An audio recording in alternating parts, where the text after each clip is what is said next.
आज हमको बताएंगे प्रश्नावली 1 का बी। चलिए देख लेते हैं इसका पहला सवाल। प्रश्नावली 1 के बी का पहला सवाल, निम्नलिखित पूर्णांकों के योगात्मक प्रतिलोम लिखिए। हमें क्या बताना है इसमें? योगात्मक प्रतिलोम। हमारा है सवाल -7 दिया है, 0, 1, -a प्लस बी, इन्हीं का हमें क्या बताना है? योगात्मक प्रतिलोम बताना है। ठीक है दोस्तों, तो पहले सबसे पहले -7 का क्या निकालेंगे? योगात्मक प्रतिलोम। योगात्मक प्रतिलोम, योगात्मक प्रतिलोम का मतलब होता है क्या इसमें जोड़े कि शून्य हो जाए। ठीक है, अगर ये माइनस जो संख्या दिया रहेगा योगात्मक, अगर आपसे पूछ रहा है तो जो संख्या अगर प्लस दिया रहेगा तो प्लस का माइनस कर देंगे, माइनस के हम क्या कर देंगे? प्लस। यहाँ -7 दिया है तो यहाँ हम क्या लिख देंगे? +7। ठीक है दोस्तों, यही भी हमारा क्या हो जाएगा? आंसर हो जाएगा। अगर 0 का बोले, 0 का योगात्मक प्रतिलोम निकालिए तो 0 का हमारा क्या रहेगा? 0 ही रहेगा।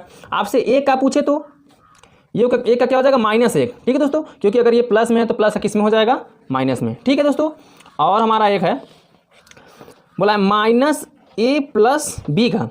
ठीक है, इसका हमें बताना है, तो इसका हम क्या करेंगे? माइनस में संख्या दिया गया तो इसको हम किस में लिख देंगे? प्लस में। तो हमारा क्या हो जाएगा? a plus B. ये हमारा क्या हो जाएगा दोस्तों? आंसर हो जाएगा। ठीक है, तो क्वेश्चन नंबर 2 देख लेते हैं। क्वेश्चन नंबर 2 है, देखिए क्वेश्चन नंबर 2 हमारा है, वितरण नियम से 15 गुणित 32 का मान ज्ञात कीजिए। वितरण नियम से, ठीक है, तो 15 गुणित किसका मान ज्ञात करना है? 32। हमें संकेत दिया है। ठीक है, संकेत में क्या दिया है? लिख लेते हैं उसको। संकेत में दिया है कि 15 गुणित 32 बराबर क्या लिखना है हमें?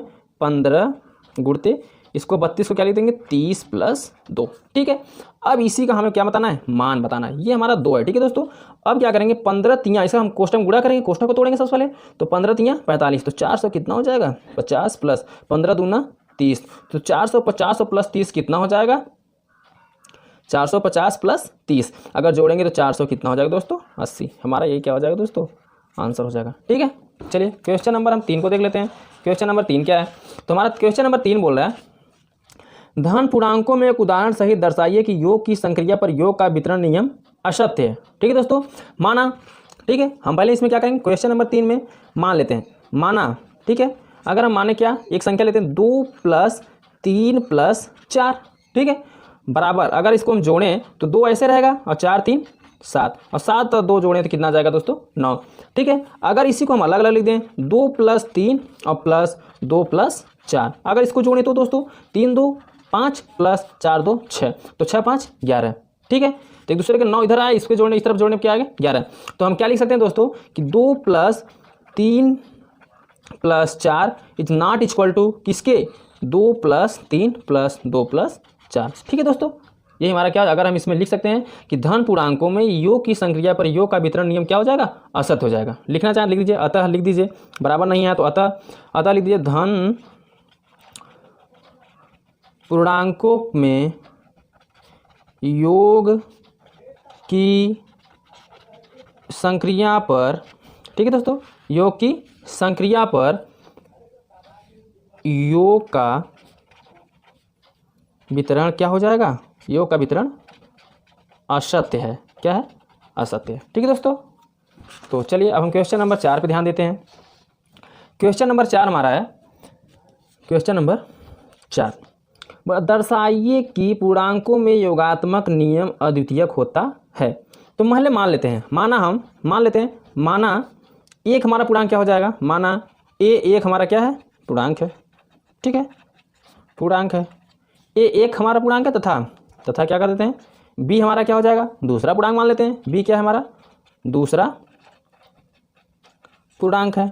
ठीक दोस्तों, ये जो हमारा, इसे मान लेते हैं ए हमारा पहला पूर्णांक है और बी हमारा क्या हो जाएगा? दूसरा पूर्णांक हो जाएगा। ठीक है, और आप क्या करेंगे? अगर हम इसमें a + b को जोड़ दें, ठीक है दोस्तों, अगर हम इसमें क्या करें? a + b बराबर करेंगे तो क्या जोड़ने में कुछ ना कुछ पूर्णांक निकलेगा, कुछ तो निकलेगा ही ना। तो मान लेते हैं क्या निकलेगा? एक पूर्णांक निकलेगा। ठीक है, इन दोनों को जोड़ेंगे तो एक पूर्णांक निकलेगा। अगर हम b + a को जोड़ें तब भी क्या निकलेगा? एक पूर्णांक निकलेगा।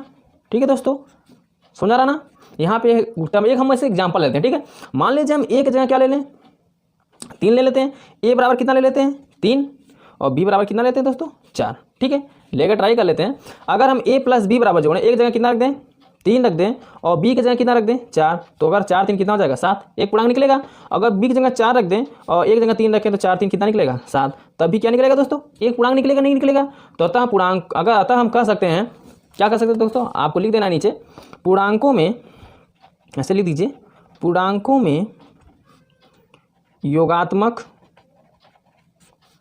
नियम क्या है, क्या पूछा, अद्वितीयक ना, तो नियम लिख देंगे अद्वितीयक है, अद्वितीयक, ठीक है दोस्तों, अद्वितीय होता है, बस, ठीक है। आगे देख लेते हैं। अब क्वेश्चन नंबर 5वां इस चैप्टर का लास्ट क्वेश्चन है, देख लेते हैं क्वेश्चन नंबर 5 इस चैप्टर का लास्ट क्वेश्चन। तो निम्नलिखित संख्याओं में से धन पूर्णांक छांटिए।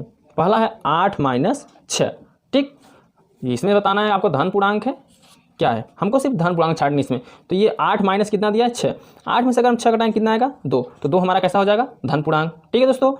फिर अगला दिया है कामा 2 - 5 दिया है, अगर 2 में से -5 घटाएंगे तो -3 आएगा, ठीक है। हमें सिर्फ धन पूर्णांक को छाटनी है, ऐसे हल करके जो धन में रहेगा उसको लिख लीजिएगा। 1/3 दिया है, यानी इसको लिख सकते हैं 1/3, तो 1 क्या हो जाएगा मेरा धन पूर्णांक, ठीक है। और ये मेरा धन हो जाएगा, ये भी मेरा धन पूर्णांक हो जाएगा, ये मेरा क्या हो जाएगा ऋण पूर्णांक हो जाएगा, ठीक है।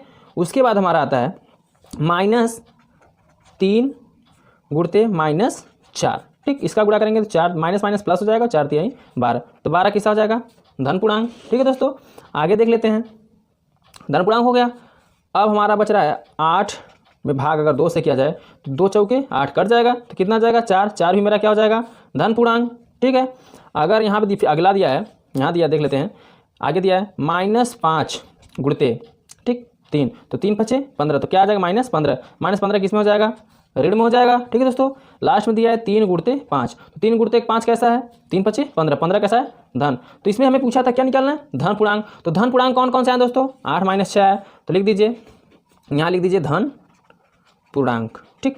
तो धन पूर्णांक में कौन कौन हो जाएंगे 8 - 6 कामा, और क्या आएगा 1/3 कामा, कितना आएगा -3 गुणते -4 कामा, कितना आएगा 8/2 कामा, ठीक है। ये सब मेरे क्या हो जाएंगे धन पूर्णांक, और कौन है 3 गुणते 5, ये सब मेरे क्या हो जाएंगे धन पूर्णांक, ये मेरा क्या हो जाएगा दोस्तों आंसर हो जाएगा, ये सब मेरे क्या हो जाएंगे आंसर हो जाएंगे, ठीक है दोस्तों। तो कैसा लगा वीडियो, अगर वीडियो आपको पसंद आया तो वीडियो को लाइक कर दीजिए, चैनल को सब्सक्राइब कर दीजिए, मैं क्योंकि इससे संबंधित आपके लिए वीडियो लेके आता रहता हूँ, ठीक है दोस्तों।